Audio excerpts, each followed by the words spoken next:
আপনাদেরকে আরেকটা গুরুত্বপূর্ণ ভিডিও ক্লিপ দেখাবো এবং তার প্রেক্ষিতে কিছু কথা বলতে চাই।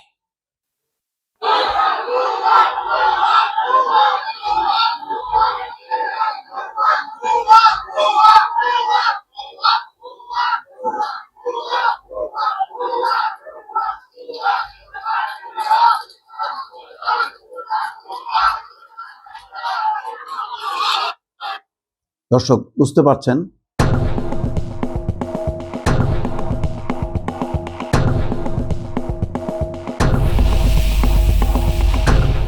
স্বরাষ্ট্রমন্ত্রী সালাউদ্দিন আহমেদকে উদ্দেশ্য করে উপস্থিত লোকজন এই স্লোগান দিচ্ছে ভুয়া ভুয়া বলে। এটার মধ্য দিয়ে দুইটা জিনিস। স্বরাষ্ট্রমন্ত্রী সালাউদ্দিন আহমেদ প্রধানমন্ত্রীর সঙ্গে এসছেন রামিসারদের বাসায় সহমর্মিতা প্রকাশ করতে এবং দ্রুত বিচার যাতে সংগঠিত হয়। তার উত্তরে মানুষ আশ্বস্ত হতে পারছে না। মানুষের মধ্যে যে ক্ষোভ বিক্ষোভ সঞ্চারিত হয়েছে তার বহিঃপ্রকাশ ঘটাচ্ছে তারা ভুয়া ভুয়া স্লোগান দিয়ে। এর মধ্যে রাজনৈতিক উদ্দেশ্য থাকুক বা না থাকুক, ধরে নিলাম মানুষের স্বতঃস্ফূর্ত আবেগ প্রকাশ পেয়েছে। এর থেকে আমরা কি বুঝতে পারি? বুঝতে পারি যে স্বরাষ্ট্রমন্ত্রীর প্রতি আস্থা নেই। বুঝতে পারি বর্তমান যে ঘটনা প্রবাহ চলছে একটার পর একটা, সেই ঘটনা প্রবাহে মানুষ এতটাই ক্ষুব্ধ, তার ক্ষোভ তারা প্রকাশ করছেন স্বরাষ্ট্রমন্ত্রীকে সামনে পেয়ে। অথচ এই স্বরাষ্ট্রমন্ত্রী এসছেন রামিসার বাসায় প্রধানমন্ত্রীর সাথে, যে রামিসার বিচার, সুষ্ঠু বিচার ত্বরান্বিত হয় এবং মানুষকে এবং রামিসার পরিবারকে নিশ্চিত করতে যে আমরা এইটির অবশ্যই বিচার করব। কিন্তু তারপরেও দেখেন এই ঘটনা আরেকটা গুরুত্বপূর্ণ দিক আছে। রাতের বেলা যখন স্বরাষ্ট্রমন্ত্রী সালাউদ্দিন আহমেদ ঢাকার পল্লবীতে, ঠিক তখন চট্টগ্রাম কক্সবাজার ওই অঞ্চলের নেতা সালাউদ্দিন আহমেদ, বলা হয় যে তিনি বর্তমান সরকারের সবচেয়ে দ্বিতীয় গুরুত্বপূর্ণ ব্যক্তি। তার সেই চট্টগ্রাম কক্সবাজার অঞ্চলের মধ্যে বাকুলিয়া সম্ভবত কালকে রাতে ভয়াবহ ঘটনা ঘটেছে। সেই ঘটনার হয়তো কেউ মারা যায়নি, কিন্তু যদি পরিস্থিতি পর্যবেক্ষণ করেন তাহলে কি হলো, যে সেখানে উত্তাল বিক্ষোভ হলো এবং পুলিশ কার্যত ব্যর্থ হলো ধর্ষণ চেষ্টার দায়ে অভিযুক্ত ব্যক্তিকে ছিনিয়ে নিতে চাইল উন্মত্ত জনতা। তারা নাকি তার বিচার করবে। আসলে বিচার কি করবে? তাকে পিটিয়ে মারবে। কোনো শুনানি হবে? জিজ্ঞাসাবাদ হবে? তদন্ত হবে? কিছুই হবে না। তারা তাদের রাগ, ক্ষোভ, উন্মত্ততা ওই লোকটার উপর প্রয়োগ করবে। ধরেন একজন, সে ওই ঘটনার দায়ে অভিযুক্তই, দোষী, তাহলে তার আইনানুগ বিচার হলেও তো একটা সর্বোচ্চ শাস্তিটাই হবে, হয়তো মৃত্যুদণ্ডই হইতে পারে।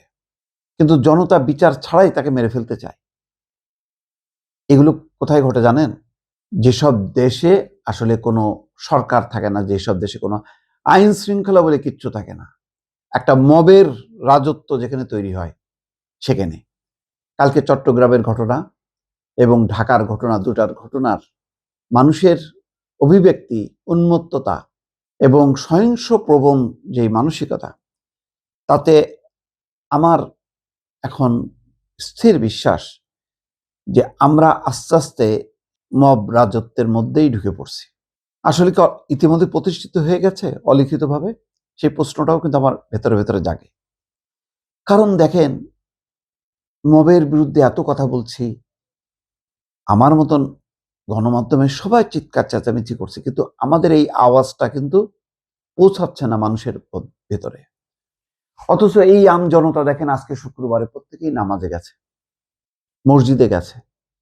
সেই মসজিদের মানে হুজুররা, ইমামরা তাদেরকে কি দিনের শিক্ষা দিচ্ছে না? তাকে কি করতে হবে, কি করতে হবে না, সেটা কি তারা ব্রিফ করছে না, বলছে না? আমি জানি না।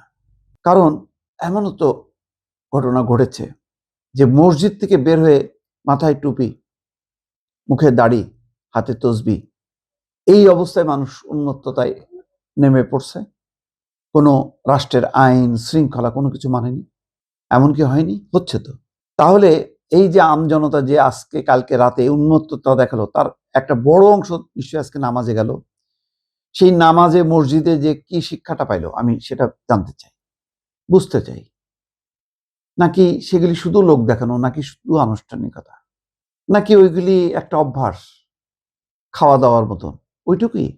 কিন্তু তার মধ্যে একটা অংশ যারা পাপাচার করবে, অনাচার করবে, তারা করতে থাকবে।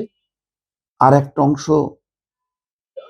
তারা এর বিরুদ্ধে কোনো আইন কানুনের ধার ধারবে না। তারা আবার এটাকে দমন করার জন্য, এটাকে নির্মূল করার জন্য তারা উন্মত্ততা দেখাবে, আইন নিজের হাতে তুলে নিয়ে। তাহলে আমরা কোন দেশে বসবাস করছি? বারবার কালকে রাত থেকে আমার ভেতরে এই প্রশ্নটা উত্থাপিত হচ্ছে। আমি যত স্ক্রল করে বিভিন্ন ভিডিওগুলো দেখছি, আমার ভিতরে কিন্তু এই প্রশ্নগুলো সঞ্চারিত হচ্ছে। আমি দেখি যে অনেক মানুষ লাইক দেন, মন্তব্য করেন, সহমত প্রকাশ করেন, কেউ কেউ আবার করেন না, কেউ কেউ এগুলো ধার ধারেন না। বোঝা যায় যে তাদের একটা নৃশংস মনোবৃত্তি, যেটা কারিনা হামিদের অসুস্থতার সময় প্রকাশ হয়েছে। আমি দেখলাম যে মৃত্যুর আগেই মৃত্যু ঘোষণা করা এবং তাকে নিয়ে নানা রকম মন্তব্য করা, সেগুলোও হয়েছে। এরা কারা? এই উন্মত্ত জনতা, এই মানসিকতাগুলোকে আপনি কিভাবে বিশ্লেষণ করবেন, কিভাবে নিয়ন্ত্রণ করবেন, কিভাবে এই পরিস্থিতিটাকে পেছনে রেখে দেশকে কোনো রাষ্ট্রনেতা, রাষ্ট্রনায়ক এগিয়ে নেবেন, এটা কি সম্ভব? সমাজ মানসিকতা, মানুষ যদি এইরকম উল্টো স্রোতের দিকে হাঁটতে থাকে, তাহলে আপনি তাদেরকে ঘোরায় নিয়ে আপনি এদেরকে নিয়ে কিভাবে দেশটাকে বিনির্মাণ করবেন?